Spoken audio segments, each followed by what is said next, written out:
So ಆತರ ಆಗಲ್ಲ, ಅದು ಅವರು ಪ್ಲಾನ್ ಮಾಡಿರೋ ತರ ಇಷ್ಟು ವಾರಗಳು ಅಂತ ಪ್ಲಾನ್ ಮಾಡಿರ್ತಾರೆ. ಯಾಕಂದ್ರೆ ಅದೇ ಕಂಟಿನ್ಯೂಟಿ ಮಾಡ್ಬೇಕು ಅಂದ್ರೆ ಯಾರ ಕೈಲಿ ಇರಕ್ಕೂ ಆಗಲ್ಲ, ಹುಚ್ಚರಾಗ್ಬಿಡ್ತಾರೆ ಜನ.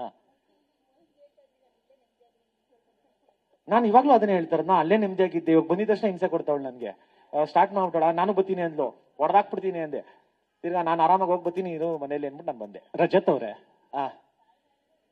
ಎಲ್ಲ ಕಡೆನೂ ರಜತ್ ಅವ್ರೆ, ಈಗ ಒಬ್ಬ ಸ್ಪರ್ಧಿ ಎಲ್ಲಾ ಎಪಿಸೋಡ್ ನೋಡ್ಕೊಂಡು ಒಂದ್ ಪ್ಲಾನಿಂಗ್ ಇಟ್ಕೊಂಡು ಹೋದ ಅಂತ ಇಟ್ಕೊಳ್ಳೋಣ. ಆತನ ಪ್ಲಾನಿಂಗು ಮನೆ ಒಳಗಡೆ ಎಷ್ಟರ ಮಟ್ಟಿಗೆ ವರ್ಕೌಟ್ ಆಗುತ್ತೆ? 5% ಆಗಲ್ಲ ಸರ್. ಯಾಕಂದ್ರೆ ಬಿಗ್ ಬಾಸ್ ಅನ್ನೋ ಇವಾಗ ಎಕ್ಸಾಂಪಲ್ ನಾನೇ ಅದಕ್ಕೆ. ಇವಾಗ 50% ಆದ್ಮೇಲೆ ನಾನು ಹೋದವನು. ಬಟ್ ಆದ್ರೆ ನಮ್ಗೆ ಇವಾಗ ಫ್ರಾಂಕ್ ಆಗಿ ಹೇಳ್ಬೇಕು ಅಂದ್ರೆ ನಾನು ಎಲ್ಲಾ ಎಪಿಸೋಡ್ ನೋಡಿದವನಲ್ಲ. ಫಸ್ಟ್ ಸ್ಟಾರ್ಟಿಂಗ್ 2 ವಾರ ಜಗದೀಶ್ ಅವ್ರಿಗೂ ನಾನು ನೋಡಿದೆ.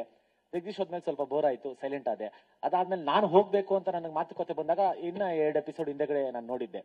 ಬಟ್ ಆದ್ರೆ ಏನೇ ನಾವು ಪ್ಲಾನಿಂಗ್ ಮಾಡ್ಕೊಂಡು ಹೋದ್ರು ಮಾಸ್ಟರ್ ಮೈಂಡ್ ಇಲ್ಲಿ ಇದ್ದಾಗ ಏನ್ ಮಾಡಕ್ ಆಗಲ್ಲ ಸರ್. ಅಲ್ಲಿ ನಾವೊಂದು ಅನ್ಕೊಂಡುವೆ ಈ ತರ ಆಗುತ್ತೆ, ತ್ರಿವಿಕ್ರಮ್ ಈ ತರ ಆಗ್ಬಿಡುತ್ತೆ, ಹಿಂಗ್ ಮಾಡೋಣ ಅಂತ.